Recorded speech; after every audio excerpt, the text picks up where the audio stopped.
Et yo les arcanes, j'espère que vous allez bien. Moi, ça va nickel les gars. Alors, je vous avais promis une vidéo réaction à la tier list de Pridewin parce que je sais que beaucoup de gens regardent quand même ces tier list là et s'y réfèrent, ce qui n'est pas forcément un mal. Bien sûr, attention, attention, vraiment disclaimer, vraiment c'est très très important pour le début. Il faut pas que vous vous dites je ne remets pas en question l'effort, le travail de ces gens. Je ne les connais pas, donc je ne parle pas mal d'eux ou etc. Je donne simplement mon avis. Et ce n'est pas parce que je donne mon avis que je suis tout puissant en termes de connaissances par rapport au jeu. Ce n'est pas parce que je ne suis pas d'accord sur certains points par rapport à eux que je connais mieux le jeu ou que je pense être au-dessus d'eux. Alors vraiment prenez cela avec des pincettes. Je donne simplement mon avis et je pense que je peux me permettre de le donner après avoir totalement tryhard la version CN et également la version globale. Donc je pense avoir assez d'expérience et d'analyse de sens analytique pour pouvoir me permettre de donner mon avis. Et c'est ce que je vais faire dans cette vidéo. Donc n'allez pas dire ah mais il se permet de réagir à la tier list de Pridewin. Pour qui se prend-il? Il croit savoir tout mieux que tout le monde. Non les gars, c'est vraiment mon avis personnel et je vous invite d'ailleurs à donner les vôtres évidemment. Donc là pour cette vidéo, on va tout simplement s'attarder surtout sur la version globale. Donc en 1.6, on va pas aller chercher vers la version CN parce que je pense que concrètement ça ne vous intéresse pas pour la plupart. Pour la plupart, vous cherchez pas forcément d'informations par rapport à cela pour ne pas vous faire spoil ou pour le plaisir de découvrir. Bref, je ne sais quelle raison, mais voilà. Donc on va surtout s'attarder sur la version globale. Donc moi, ce que j'ai envie de voir, bon, on va pas mettre 6 étoiles parce que j'ai envie également de voir à peu près ce qu'ils pensent des 5 étoiles évidemment. Donc là, on va vraiment rentrer rapidement dans le vif du sujet. Alors moi, bien sûr, je suis totalement d'accord avec celui-là, hein. Ça, c'est sans appel. Jiu Nyangzi, le seul S+ du jeu à l'heure actuelle en termes de dégâts sur la version globale. Évidemment, c'est elle. Elle n'a pas d'équivalent. Donc je suis totalement d'accord, c'est la seule S+. Vrai. Ensuite, euh, avant de commencer, j'aimerais donner mes critères personnels parce que je peux totalement dire que je suis d'accord ou pas avec tel point, mais je pense que c'est mieux de dire dès le départ pourquoi je ne suis pas forcément d'accord avec certains points. Alors pour moi déjà, si on prend la chose depuis le départ, il faut savoir que le niveau S+ de la tier list n'existait pas avant la sortie de Jiu Nyangzi. C'est-à-dire que autant sur la version CN que la version globale, il n'y avait pas de personnage en S+. Donc aucun personnage n'arrivait à ce stade-là. C'est à partir de Jiu Nyangzi que ce phénomène a commencé à prendre de l'ampleur et qu'ils ont commencé de plus en plus à banaliser ça, je pense, parce qu'ils se permettent quand même de faire des allers-retours dans ce cadre-là. Je vois souvent des allers-retours qui je ne suis pas forcément d'accord, mais j'ai l'impression que le fait que cette partie de la tier list a été ouverte, ça a donné comment dire, ça a tout mis en vrac en fait. Ça a totalement réduit au minimum leur façon de voir tout le jeu, de concevoir tout le jeu. Et je vais m'expliquer plus tard. Mais je pense que c'est tellement devenu banal pour eux qu'au final, ils peuvent se permettre de mettre énormément de personnages en S alors qu'ils ne valent pas forcément cela. Ou au contraire, baisser des personnages en A ou juste mettre des personnages en S+, qui ne le valent pas. En tout cas, moi, c'est comme ça que je vois la chose. Mais en tout cas, je vais essayer de donner mon avis par rapport à la pertinence globale du personnage. Mais vraiment, ce qu'il peut apporter globalement. C'est pas juste, si c'est juste pour dire, ah, mais ce personnage, il fait ça bien, ouais, mais en quoi ça change quelque chose? Donc en soi, ce que moi j'ai envie de mettre en avant, c'est surtout la valeur intrinsèque du personnage. Ce que le personnage apporte à une box en termes d'impact. Est-ce que le fait d'avoir Jiu Nyangzi va vraiment impacter votre box?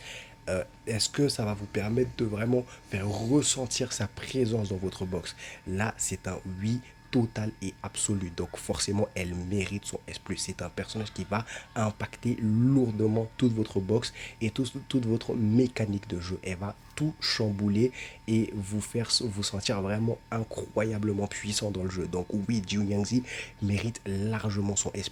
Là, il n'y a aucun problème, je n'ai rien à redire. On va continuer tout simplement avec les supports qu'ils ont mis en S+, c'est-à-dire Anli, Et Six, pour moi, honnêtement, ces deux personnages-là, ils sont bons. Ils sont très bons même. Mais honnêtement, pour moi, je pense que ils pas suffisamment pour être S+. Je m'explique. On va commencer par Anli. Vous connaissez mon amour pour ce personnage, donc vous savez très bien que ce personnage, si c'est moi qui devais le faire sans vraiment aucune objectivité, elle serait SSSSSS+. Vous le savez. Mais pour moi, le personnage, elle est extrêmement puissante. Mais est-ce que c'est suffisant pour la comparer à Jiu Nyangzi? Honnêtement, je dirais non. Parce que si on regarde bien le kit de Anli, elle est extrêmement tanky lorsque vous la R10. Parce que c'est très important, les gars. La petite différence que vous pensez voir entre le R7 et le R10 est tellement grand qu'entre les deux, Anli gagne énormément en tankiness. C'est très important de la R10 pour les stats. Vraiment. Donc, elle est extrêmement tanky.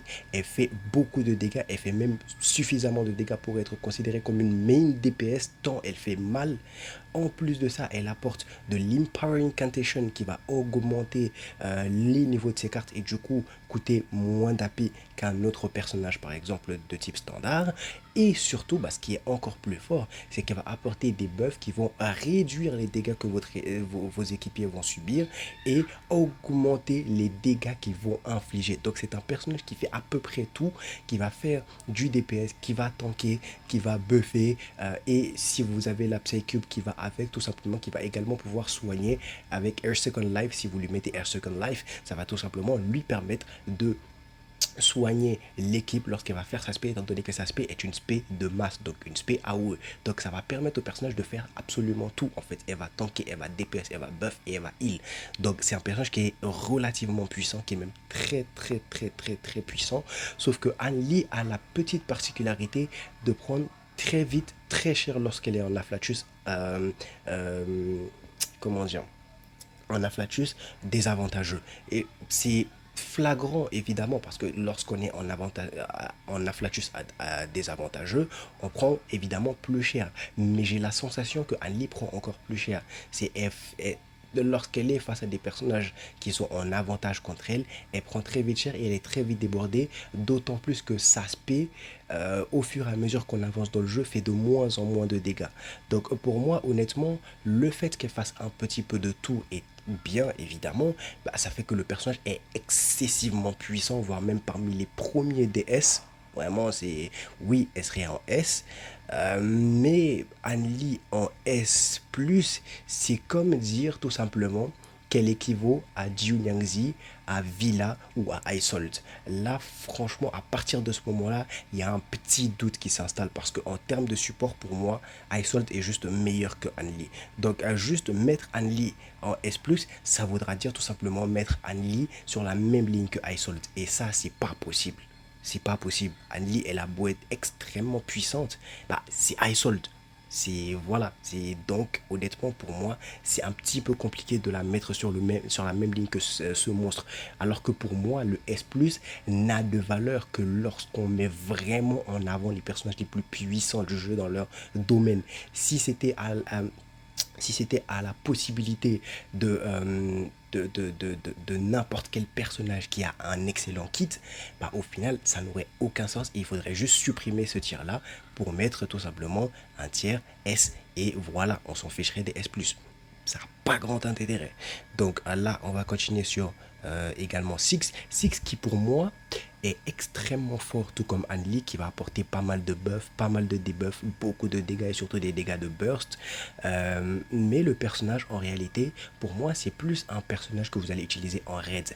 Parce que c'est vrai que Six est intéressant, mais Six en fait, il va surtout être intéressant en raid. Parce que si vous utilisez Six en équipe de 3, par exemple dans la story ou dans les limbes ou bref, etc. Bah, en fait, le souci avec ça, c'est tout simplement que Six, en fait, il a besoin déjà de stacker suffisamment ses debuffs, ce qui n'est pas réellement un problème vu son kit, mais surtout en fait ces buffs sont tellement aléatoires que ça ne va pas forcément profiter à votre DPS. Vous allez surtout être là à faire du DPS avec Six au lieu de buffer votre DPS pour qu'il fasse plus de dégâts. Et là tout simplement ça va vous faire 2 DPS gourmands dans votre team, déjà que Six est extrêmement gourmand. Donc ça va vous faire tout simplement 2 DPS gourmands dans une même team, et ça c'est pas ce qu'on veut. La plupart du temps, lorsqu'on fait une team à 3, ce qu'on veut, c'est par exemple, excusez-moi, c'est par exemple avoir tout simplement un main DPS dans notre team, un buffer et un healer. Mettre Six, oui, Six est considéré comme un support entre guillemets, même si bon, voilà, c'est plus un sub DPS qu'un support, mais il fait du support et il fait très bien du support. Sauf que pour moi, la pertinence se réduit lorsqu'on est dans une team à 3, parce que Six fera plus de DPS qu'il ne fera de support. Alors là, vous me direz à ce moment-là, c'est de toute façon, s'il fait du DPS, c'est le plus important. Si déjà il participe aux dégâts de l'équipe, on tue plus vite les ennemis. Oui, mais non. Parce que déjà dans ce cas-là, il va vous empêcher d'utiliser vos stratégies et surtout votre DPS, parce qu'il va prendre trop de temps de carte. Il va coûter trop d'AP. Il va consommer beaucoup d'AP. Et du coup, au final, si vous avez votre DPS qui sera Jiu, les gars, j'ai envie de dire, vous allez plus utiliser Six que Jiu au final. Alors que le but, c'est d'utiliser Jiu parce que Jiu fait plus de dégâts. Et si vous utilisez Six plus que Jiu, ça va tout simplement vous faire perdre du dégât au final. Et si vous utilisez un peu des deux, au final, ça veut juste dire que vous avez 2 DPS, mais qu'au final, ces 2 DPS-là se marchent dessus, marchent sur leur plate-bande sans se buffer mutuellement. Et ça, également, c'est pas bon. Donc, dans une team à 3, Six a moins de pertinence pour moi.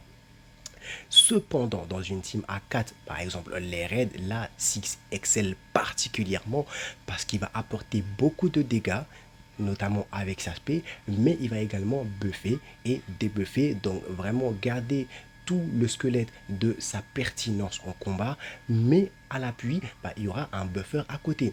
Donc il y aura le DPS principal, il y aura le healer, il y aura Six qui va servir de support et sub DPS, et vous aurez également un buffer à côté. Donc ce qui ne va pas empêcher Six de tout simplement continuer à faire du DPS et également buffer, du coup coûter de l'AP, et ce qui va pas non plus déranger votre DPS parce qu'il y aura une case d'AP supplémentaire du coup pour utiliser une carte supplémentaire, mais surtout un buffer pour le buffer ou la buffer en cas de besoin. Donc là déjà, oui, c'est déjà beaucoup plus pertinent. Ça rend Six extrêmement puissant, d'autant plus que son élément fait qu'il est vraiment passe-partout dans tous les raids du jeu.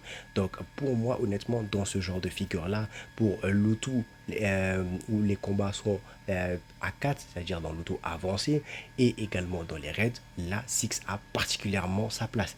Mais pour un personnage qui excelle dans un contenu, certes le contenu endgame du jeu, mais qui au final n'excelle pas dans d'autres, par exemple les limbes, oui. Vous allez me dire, mais moi j'arrive à faire les limbes toutes les 2 semaines avec Six. Je n'ai jamais dit qu'on ne peut pas faire les limbes avec Six. J'ai dit que c'était moins optimisé, moins pertinent pour le kit du personnage. Je ne dis pas que ce n'est pas faisable. Attention, ne me faites pas dire ce que je n'ai pas dit, parce qu'il y a toujours des petits plaisantins qui vont venir dire, ah mais tu dis ça, mais moi j'arrive à faire les limbes et c'est en 12 étoiles, en je sais pas quoi chaque semaine, ou j'ai vu tel faire les limbes juste avec Six en solo, etc. Non les gars, j'ai pas dit que c'était pas faisable. J'ai dit que c'était moins pertinent pour le personnage, pour l'apport qu'il offre. Donc rien que par rapport à ce fait, sachant qu'il est bon dans certains contenus et moins bon dans d'autres, ça baisse déjà la pertinence du personnage pour moi. Ça fait que Six n'a pas sa place en S+. Pour moi, il est S également comme Anli. Pour moi, vraiment, les S+, c'est les rois du jeu. Mets-les où tu veux, quand tu veux, avec qui tu veux, ils vont te détruire le jeu. Voilà pour moi ce qui est un S+, dans le jeu. Et ça, c'est Jiu actuellement. C'est Jiu. Mets-les où tu veux, quand tu veux, comme tu veux, avec qui tu veux. Ils vont exceller. Il n'y a pas de problème. Pour moi, c'est ça un S+. Donc, banaliser ça en mettant plein de personnages comme ça, honnêtement, je trouve ça moyen. Et là, vous dites plein de personnages, j'en vois que 4. Ouais, mais sur la sienne, voilà. Donc, bref. Anyway. Donc, pour moi, ces deux-là n'ont pas leur place en S+, mais en S.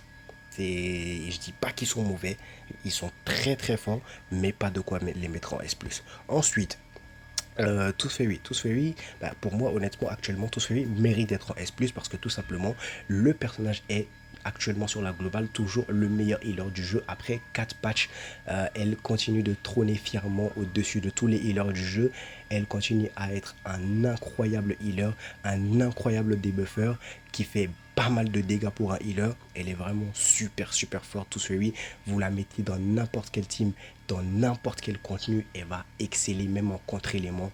Elle fait le café, elle est incroyable. Tooth Fairy actuellement c'est le meilleur healer du jeu. Elle a vraiment un kit de taré, un kit de malade mental. Donc oui, effectivement, elle pour moi elle mérite d'être en S+, il n'y a pas de problème, elle le mérite clairement. Et d'ailleurs pour moi c'est vraiment les deux seuls du jeu à l'heure actuelle sur la version globale qui méritent d'être en S+, Jiu Nyangzi et Tooth Fairy. Pour moi il n'y a aucun autre personnage qui mérite d'être en S+, actuellement sur la version globale.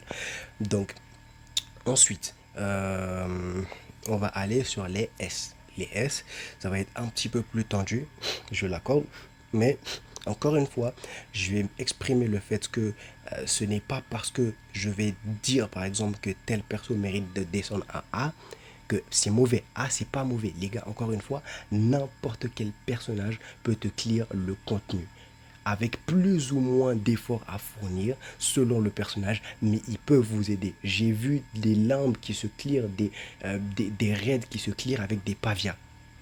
Oui, c'est incroyable, on a du mal à y croire, mais c'est possible. Donc juste à partir de là, il n'y a pas de mauvais personnages dans Reverse 1999. Donc il faut juste se dire que certains personnages sont juste meilleurs que d'autres dans leur rôle, c'est tout. Donc là maintenant, on a les différents DPS du jeu sur les S. Moi, le problème, c'est que quand je fais je n'aime pas les tier lists. C'est pour ça, en fait, que je n'aime pas les tier lists. Parce que pour moi, quand je fais une tier list, j'essaie de faire en sorte, tout simplement, que les personnages qui ne se valent pas ne puissent pas être sur la même ligne. Parce que pour moi, c'est inconcevable, mais vraiment inconcevable, de d'oser mettre Centurion sur la même ligne que Spatodea, par exemple. Pour moi, c'est inconcevable. C'est aberrant de faire ça. Pour moi, c'est pas normal. Oui, les deux sont bons, mais tu peux pas oser mettre Centurion sur la même ligne que Spatodia. C'est impossible. Quelqu'un qui connaît le jeu ne peut pas faire ce genre d'erreur. C'est anormal. Donc franchement, j'ai du mal à comprendre. J'ai vraiment du mal à comprendre, mais bon, donc, on va partir toujours sur l'idée que les personnages, bah, du coup, par rapport à leur valeur intrinsèque et par rapport à cette valeur intrinsèque, on va tout simplement jauger les différents DPS. Alors, on va commencer de la gauche vers la droite, donc vers le bas avec Spato. 37 pour moi, c'est un personnage qui est extrêmement puissant. À l'heure actuelle, elle est très forte parce que déjà, elle fait partie de la meilleure team de Jiu Nyangzi, ici, qui est la meilleure DPS du jeu.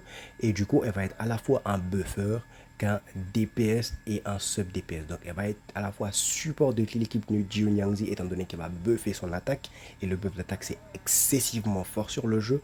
Mais en plus, elle va pouvoir apporter du dégât sans même faire de dégâts. C'est-à-dire que sans même coûter beaucoup d'AP. En fait, Jiu Nyangzi permet à 37 de coûter moins d'AP étant donné qu'elle va permettre au personnage de ne pas avoir à vraiment beaucoup attaquer pour remplir sa jauge de Reka grâce aux attaques de suivi de Jiu Nyangzi et du coup lâcher constamment des attaques de suivi sans aucun problème avec beaucoup de facilité. Donc déjà à partir de là le personnage est très viable vu qu'elle est dans l'équipe de la meilleure DPS du jeu. En plus de ça, c'est un très bon buffer et surtout, elle passe dans beaucoup de contenu. Sturdy Seven, c'est un personnage qui excelle dans énormément de contenu. Elle excelle bien sûr en raid, elle excelle également en limbe, il n'y a aucun problème, elle fait vraiment le café en limbe, elle fait également le café en Utu. Le personnage est vraiment passe-partout, elle est très puissante, donc oui, effectivement, pour moi, elle est et facilement S. D'autant plus que, en réalité, c'est le seul personnage star qui est vraiment, entre guillemets, réellement méta actuellement sur la version globale. Je parle de méta en sens avec des griffes évidemment vu qu'il n'y a pas de PVP dans le jeu, mais c'est pour dire que actuellement avec la difficulté du contenu, bah, c'est vraiment le personnage avec lequel on ressent le moins de difficultés dans le jeu actuellement en termes de DPS star. Donc vraiment pour moi le personnage est super pertinent, elle est extrêmement puissante. Les autres DPS stars sont vraiment en retard sur elle pour le moment. Donc obligatoirement bah, elle est en S, très très forte. Ensuite, Centurion.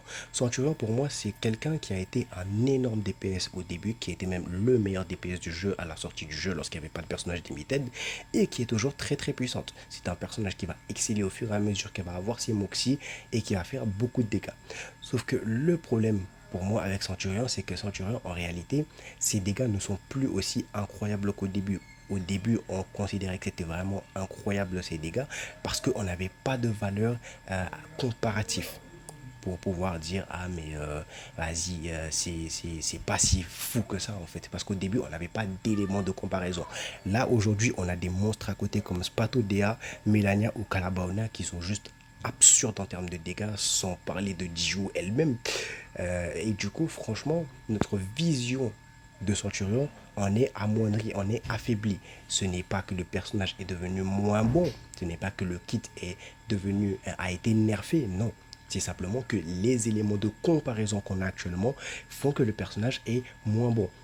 Alors pour moi une tier list en fait dans Reverse, en tout cas dans le thème de Reverse, ce n'est pas dire tel personnage est mauvais, tel personnage est bon. C'est simplement de dire que tel personnage est meilleur à ce rôle que celui-ci. Est bon, pas meilleur même, plus pertinent à ce rôle que celle-ci. Pour moi, c'est ça une tier list par rapport à Reverse.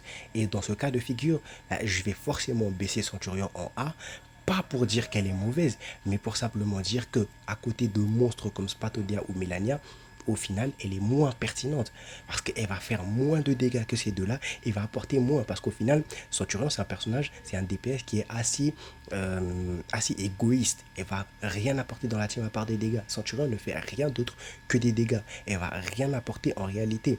Et si tu es un DPS qui ne fait que des dégâts et qui n'apporte pas autre chose, bah forcément s'il y a un autre DPS comme Spatodea qui fait full dégâts et qui autant que toi n'apporte pas grand chose, bah forcément frérot, bah on va te baisser. C'est logique, c'est totalement logique. Donc oui, Centurion pour moi elle descend en A. Dommage. Et à l'heure actuelle, Jessica, bah, on va pas se mentir, hein, c'est le seul DPS plante qu'on a actuellement sur la version globale, les gars. Qu'elle soit forte ou pas, qui est Marcus ou pas, on n'en a rien à foutre, on la garde en S parce que le personnage c'est le seul DPS plante. Encore une fois, je le redis parce que c'est très important qu'on a sur la version globale à l'heure actuelle et qui fait largement le café. Donc là, forcément, bah, on va la garder en S. Il n'y a pas de débat. Donc ensuite, Calabaona. Calabaona, c'est un personnage qu'on a longtemps vu comme la reine du DPS du jeu, et vraiment la goutte des gouttes en termes de DPS du jeu à la 1.3 à sa sortie. Elle nous avait montré un niveau de DPS tant élevé que pour nous c'était évident que c'était elle la reine du jeu. Donc c'était vraiment évident et pour ça honnêtement jusqu'à présent elle est toujours extrêmement puissante malgré que Jiunyangji soit sorti et que celle-ci soit largement meilleure, on va pas se mentir les gars. Bah, Calabona reste toujours très très viable parce qu'elle excelle dans tous les contenus, elle va exceller en limbe sans aucun problème les gars, mais vraiment sans stress.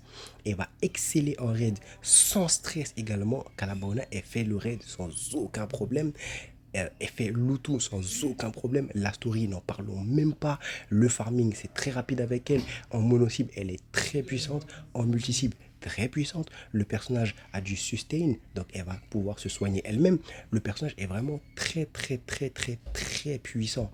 Donc pour moi, il n'y a aucun problème. Si on a mis Dio en S+, pour montrer l'écart qu'il y avait entre elle et les autres personnages, honnêtement, bah, Calabona va être en S, évidemment, parce que pour moi, honnêtement, il n'y a aucun problème. Le personnage est juste absurdement puissant pour un DPS.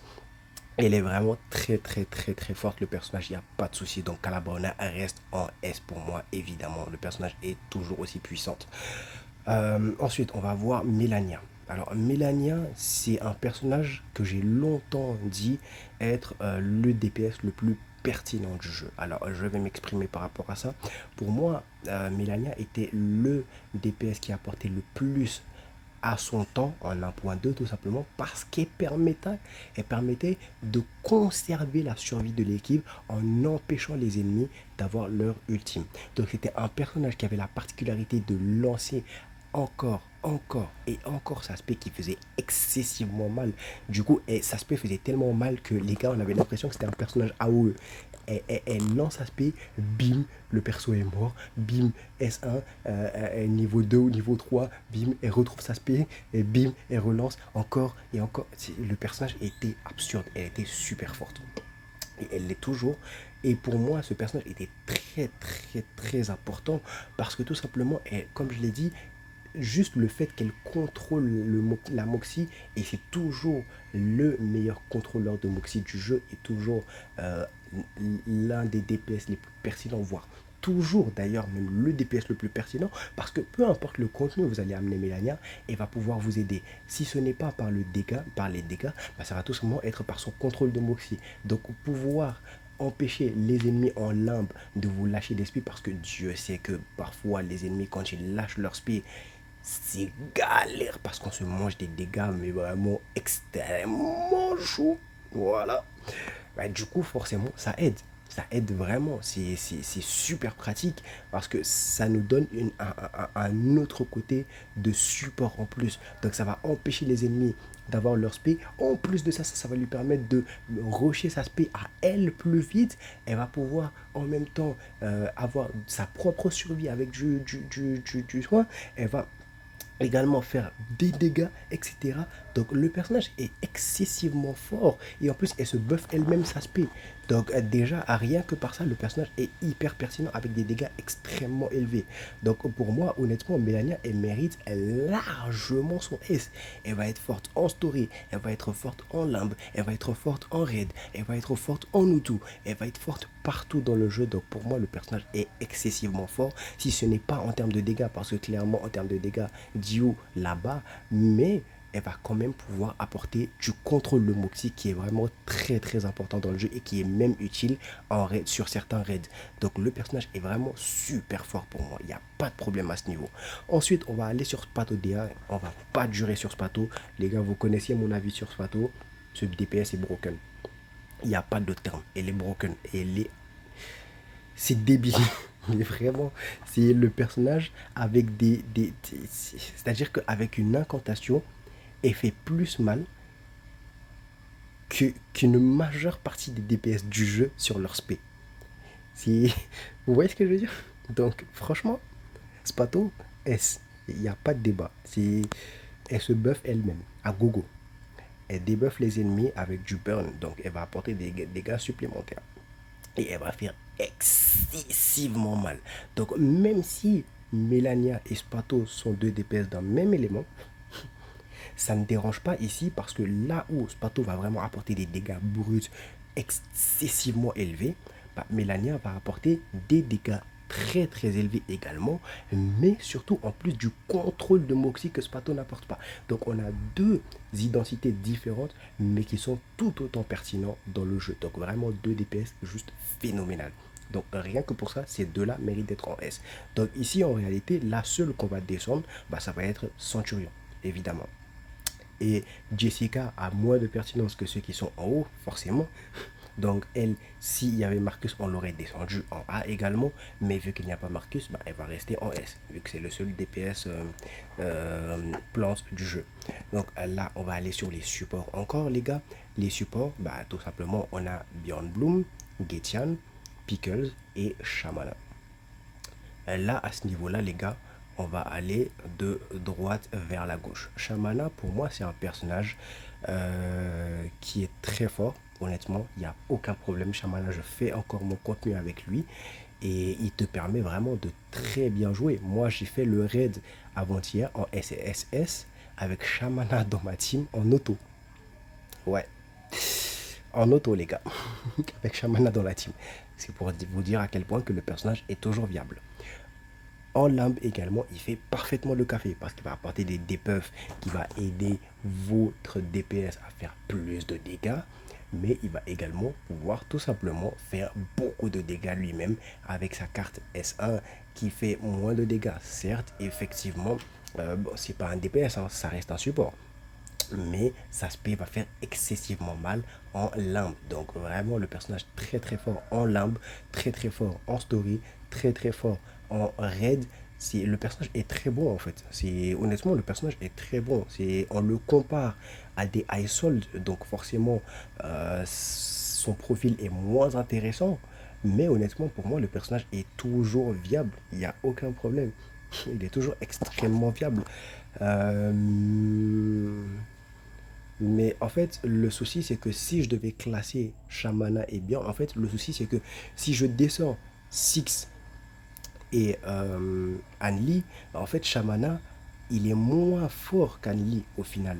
Il est moins fort qu'Anli, mais ce qui fait qu'il ne devrait pas être sur la même ligne qu'Anli. Mais si je fais descendre Shamana en A, bah, ça voudra dire que Bjorn va descendre en B forcément, et je vais dire la raison après, évidemment. Donc là, c'est à voir, honnêtement à voir, mais bon. Donc là, à ce niveau-là, concrètement, bah, si je décide de faire comme ça, bah, tout simplement, Shamana va descendre en A et Bjorn va descendre en B. C'est comme ça que je le ferai. Donc oui, le personnage est extrêmement fort, mais reste moins fort par exemple qu'une Ali, parce que contrairement à Shamana qui va juste faire en sorte d'augmenter les dégâts de votre équipe en augmentant les dégâts reçus par les ennemis et du coup faire aussi un peu de dégâts, bah, Ali va faire des dégâts elle-même. Elle va augmenter les dégâts que vous allez infliger, mais surtout, contrairement à Shamana, elle va également rendre votre équipe plus tanky en réduisant les dégâts que vous recevez. Donc déjà, là, on voit le contraste entre les deux, on voit la différence entre les deux. Donc pour moi, forcément, Ali va être plus pertinente, va être plus forte. Donc déjà à cet effet, étant donné que Ali et Six vont descendre en S, bah, Shamana va descendre en A également. Et ça va être de même pour Pickles. Pickles également va descendre en A.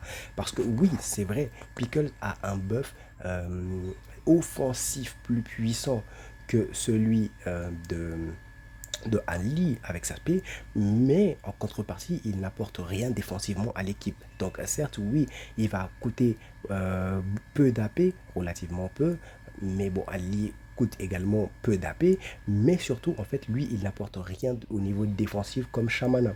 Là où également, bah, tout simplement, le personnage, il va apporter également du dispel, donc ça peut être très intéressant. C'est un très bon stripper, donc ça peut être sympa sur certains contenus où vous avez besoin de retirer les buffs, mais au final ça va pas être forcément le plus utile partout. Donc oui, effectivement, à ce niveau-là, Pickles, je le baisse également en A. C'est pas qu'il est mauvais, il est excessivement fort, évidemment, mais juste moins intéressant par rapport à une Anli qui apporte vraiment beaucoup trop à une team. En tout cas pour moi les gars, je suis désolé, hein, si je vous donne mon avis et ça reste mon avis. Ensuite, bah, on va sauter Getian d'abord, on va aller sur Bjorn. Donc Bjorn va apporter en fait, comment ça s'appelle, Bjorn va, excusez-moi, je suis désolé les gars. Donc je disais tout simplement, Bjorn va apporter du dégât personnel. Bjorn fait très mal, on s'en souvient. On disait même que c'était le meilleur 5 étoiles du jeu au début du jeu, ce qui n'est plus le cas et on va le voir tout à l'heure. Mais le personnage reste quand même extrêmement puissante parce qu'elle va débuffer les ennemis et du coup augmenter encore une fois les dégâts subis par eux et baisser leur def comme Shamana. Et elle va faire beaucoup de dégâts également elle-même et elle a même un scellement qui est vraiment très très fort en limbe qui peut vraiment vous sauver la vie si vous n'avez pas Melania. Donc pour ça le personnage est très fort. Maintenant pourquoi je vais la baisser en A, c'est tout simplement que pour moi déjà elle a un petit peu moins de pertinence qu'un Pickles qui va avoir un meilleur buff, que va apporter plus de dégâts au DPS qu'elle, bien que elle apporte plus de dégâts personnels que Pickles, mais surtout bah, en fait comme Pickles et comme Shamana, elle va rien apporter de défensif à l'équipe. Donc, elle va pas pouvoir permettre à l'équipe de tanker plus, d'autant plus qu'elle-même a beaucoup de mal à survivre parce qu'elle est très fragile. Bjorn est assez fragile et on le sent au fur et à mesure qu'on avance dans le jeu. Au fur et à mesure des patchs, la tankiness de Bjorn ne suffit plus. elle est de plus en plus fragile et prend de plus en plus cher. On sent que sa stat, son statut de 5 étoiles lui pèse dessus parce que les stats n'arrivent pas à suivre. Et étant donné qu'elle a beau avoir un bon kit, bah, en fait, ça reste tout simplement un 5 étoiles. Et au fur et à mesure du temps, sa limite est atteinte, forcément. Et là, sa limite, elle l'a déjà atteinte.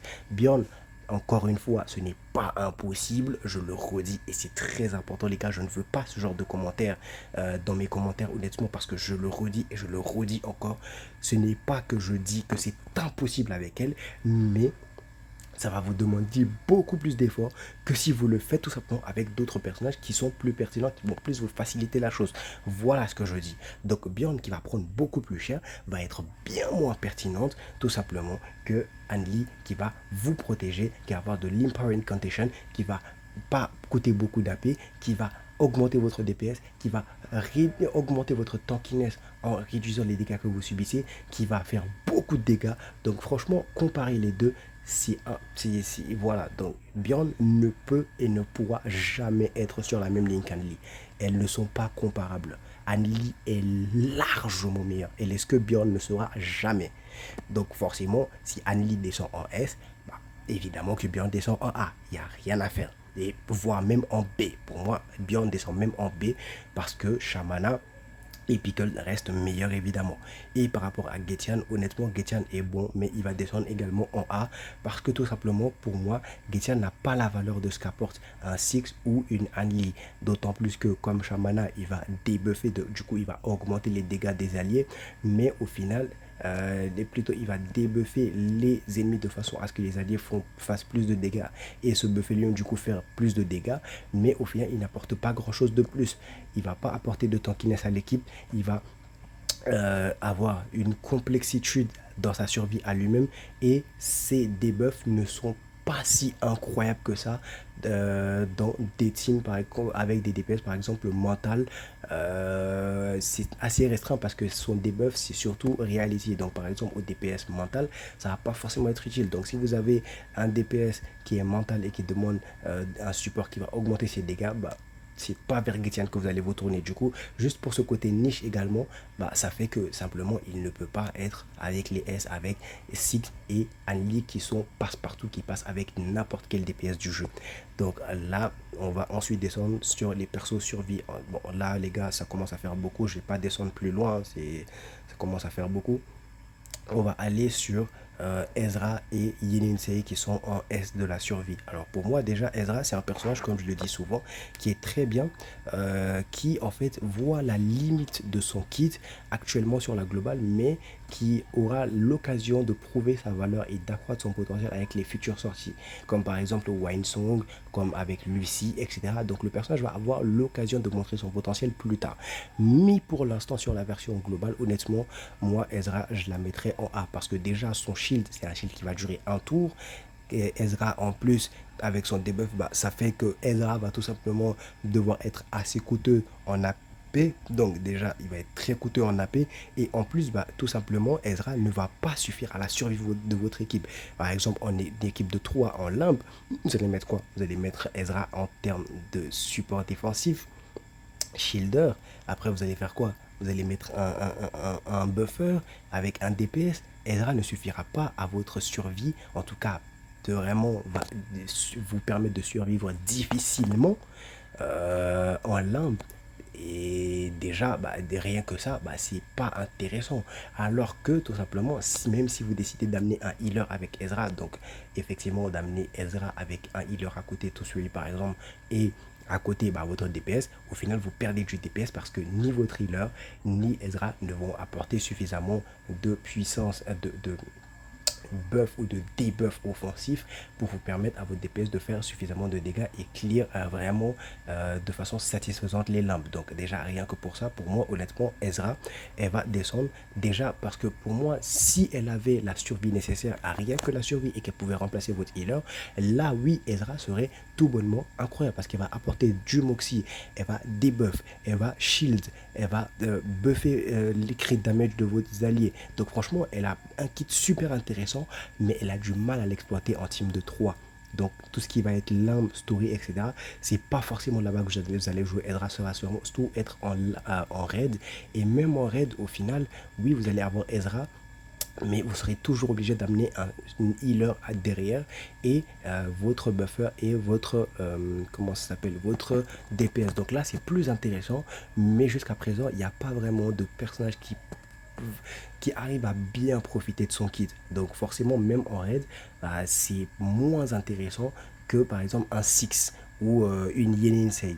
Et du coup, je vais switch sur Yenensei parce que Yenensei, pour moi, bah forcément, si Ezra descend en A, Yenensei reste en S. Pour moi, actuellement, Yenensei est meilleur que Ezra, en tout cas en termes défensifs, parce que Yenensei va avoir un heal excessivement élevé, donc elle va faire énormément de heal, elle va apporter un shield qui va durer plusieurs tours, du coup qui va permettre à votre team de survivre, elle va réduire le bonus de dégâts des ennemis et du coup faire en sorte que les dégâts, plutôt les dégâts effectués par les ennemis et du coup forcément si les ennemis subissent un debuff de réduction de dégâts infligés, bah forcément vos alliés vont prendre moins cher. Donc elle va vraiment être le summum de ce qu'on peut avoir dans la survie, donc elle va apporter beaucoup de survie, étant donné qu'en plus bah, elle se build HP, vu qu'elle scale HP, bah, ça fait que le personnage pour un 5 étoiles est réellement tanky, elle est vraiment très tanky, elle va pas apporter de dégâts réellement, on va pas se mentir, mais en tout cas en termes de survie,